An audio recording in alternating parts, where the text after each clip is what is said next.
বাংলাদেশের সরকারি প্রশাসনের সুদীর্ঘ ইতিহাসে আজকের দিনটি এমন একটি অধ্যায় হিসেবে চিরকাল অম্লান থাকবে যা এই দেশের লক্ষাধিক সরকারি চাকুরিজীবীর হৃদয়ে গভীরভাবে গেঁথে যাবে।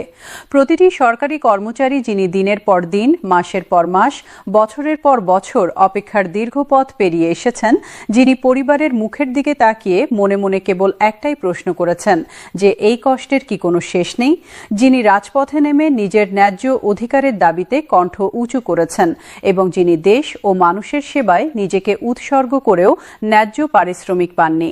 আজ তার জীবনে একটি নতুন ও আলোকময় সূর্যোদয়ের সূচনা হলো।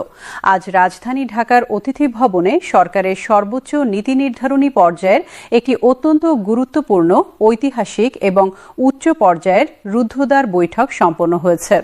সেই বৈঠকে নবম জাতীয় পে স্কেল চূড়ান্তভাবে অনুমোদন লাভ করেছে এবং একই সাথে দেশের 22 লক্ষেরও বেশি সরকারি চাকুরিজীবীর জন্য তিনটি অত্যন্ত গুরুত্বপূর্ণ, যুগান্তকারী এবং সুদূর প্রসারী সিদ্ধান্ত ঘোষণা করা হয়েছে।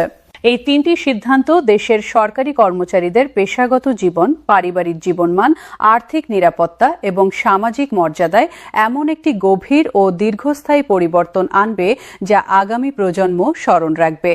আজকের এই ঐতিহাসিক বৈঠকে সভাপতিত্ব করেন গণপ্রজাতন্ত্রী বাংলাদেশ সরকারের প্রধানমন্ত্রী তারেক রহমান। বৈঠকের প্রথম মুহূর্ত থেকেই প্রধানমন্ত্রী তারেক রহমান পে কমিশনের কার্যক্রমে যে অস্বাভাবিক ও অযৌক্তিক দীর্ঘসূত্রিতা পরিলক্ষিত হয়েছে সে বিষয়ে অত্যন্ত কঠোর ও সুস্পষ্ট ভাষায় তার গভীর অসন্তোষ প্রকাশ করেন।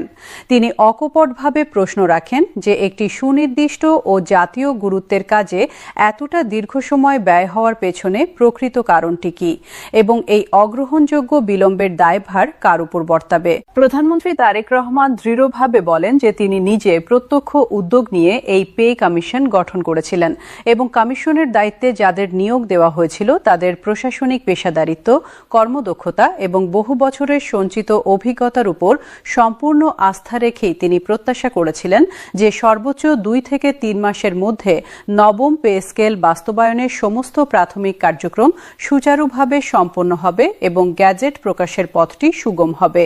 কিন্তু বাস্তব পরিস্থিতি একটি সম্পূর্ণ ভিন্ন ও হতাশাজনক চিত্র সামনে এনেছে।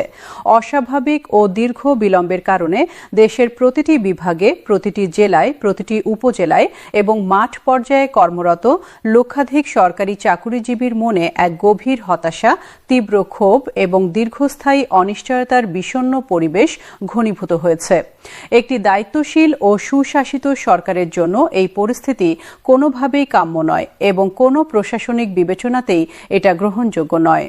প্রধানমন্ত্রী তারেক রহমান বৈঠকে আরও বিস্তারিতভাবে তুলে ধরেন যে সারা দেশে মাঠ পর্যায়ে কর্মরত সরকারি কর্মচারীদের মনে সরকারের প্রতি আস্থার যে উদ্বেগজনক ঘাটতি তৈরি হচ্ছে এবং প্রতিদিন কর্মচারীদের মনোবল ও কর্মোদ্যম যেভাবে নীরবে ক্ষয় পাচ্ছে তা প্রশাসনিক কার্যকারিতা এবং জনসেবার গুণগত মান উভয়ের জন্যই অত্যন্ত বিপজ্জনক।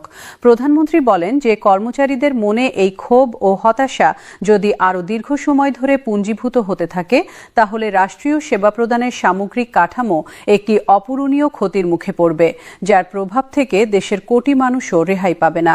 এই বাস্তবতার আলোকে প্রধানমন্ত্রী তারেক রহমান অত্যন্ত দৃঢ়, কঠোর এবং সুস্পষ্ট নির্দেশনা প্রদান করেন যে আগামী 9 এপ্রিল থেকেই নবম পে স্কেল পূর্ণাঙ্গভাবে কার্যকর করতে হবে এবং তার পূর্বেই অর্থাৎ 4 এপ্রিলের মধ্যে চূড়ান্ত গ্যাজেট আনুষ্ঠানিকভাবে প্রকাশ করতে হবে।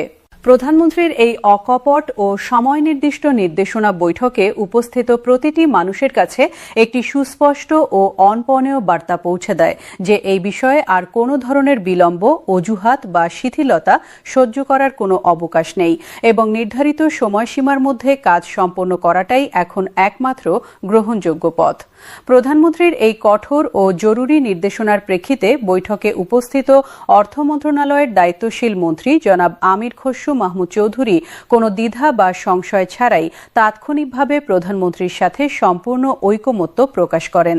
তিনি বলেন যে প্রধানমন্ত্রী তারেক রহমান নবম পে স্কেল 9 এপ্রিলের মধ্যে পূর্ণাঙ্গভাবে কার্যকর করার যে দৃঢ় সংকল্প ব্যক্ত করেছেন তা এই মুহূর্তে সরকারের জাতীয় অগ্রাধিকারের তালিকায় সর্বোচ্চ স্থানে উঠে এসেছে। দেশের সরকারি কর্মচারীদের মধ্যে বেতন বৃদ্ধির বিষয়ে দীর্ঘদিন ধরে যে সংশয়, অনিশ্চয়তা এবং গুজবের পরিবেশ পরিবেশ তৈরি হয়েছে তা এখনই সম্পূর্ণরূপে দূর করা অপরিহার্য হয়ে পড়েছে। তাই গ্যাজেট প্রকাশ এখন বাধ্যতামূলক এবং পেছনে ফিরে তাকানোর আর কোনো সুযোগ নেই।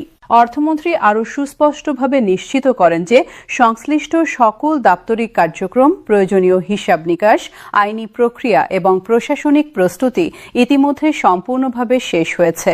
তাই আগামী 9 এপ্রিলের মধ্যে পূর্ণাঙ্গ গ্যাজেট প্রকাশ করা সরকারের পক্ষে সম্পূর্ণ সম্ভব এবং সেই লক্ষ্য অর্জনে অর্থ মন্ত্রণালয় সম্পূর্ণ প্রস্তুত ও দৃঢ়ভাবে অঙ্গীকারবদ্ধ রয়েছে। আজকের এই অত্যন্ত গুরুত্বপূর্ণ বৈঠকে সরকারের বিভিন্ন মন্ত্রণালয় ও বিভাগের শীর্ষ পর্যায় থেকে আগত প্রায় 70 জন জ্যেষ্ঠ সচিব একযোগে উপস্থিত ছিলেন। এই বিশাল সংখ্যক জ্যেষ্ঠ সচিবের একটি একক বৈঠকে একত্রিত হওয়ার বিষয়টি নিজেই একটি অত্যন্ত বিরল ও তাৎপর্যপূর্ণ ঘটনা।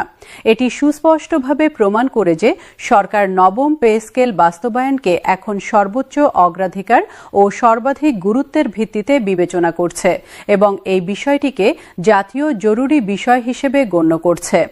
বৈঠকে এই জ্যেষ্ঠ সচিবরা বেতন বৃদ্ধি ও পে স্কেল বাস্তবায়নের বিষয়ে অত্যন্ত ইতিবাচক, সুচিন্তিত এবং তথ্যভিত্তিক মতামত উপস্থাপন করেন।